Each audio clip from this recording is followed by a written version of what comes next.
Es nezinu, kā jums, bet es dažreiz satieku kabinetā bērnus, kas tiek atvesti ar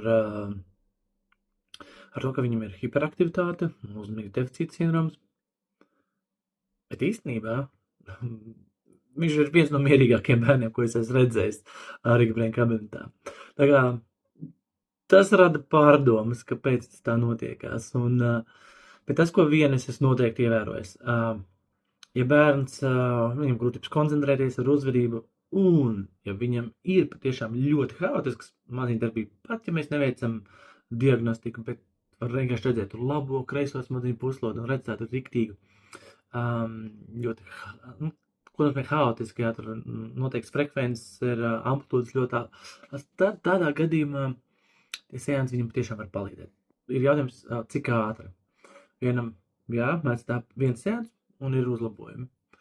Un tad ir tādi bērni, kuriem, kā saka, ir briesmīga uzvedība, grūtības koncentrēties, bet viņas maziņdarbība ir mierīga, ļoti stabila.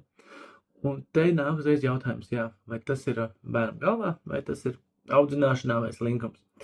Tā kā dažreiz ir tā, kad ir abi kopā.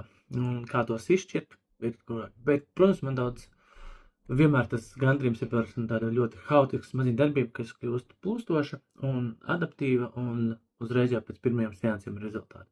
Tāpēc kā to notestēt? Visbiežāk ir atnākt uz vienu seansu, ideālā variantā tev 30% no visiem, kas atnāk, uzreiz ziņot to rezultātu. Vai pēc tam ir iziet 10 seansu un tad var redzēt rezultātu. Tā kā tiekamies ar Riga Brain smadziņu līdzsvarošanas seansos vienkārši smadzenes.lv.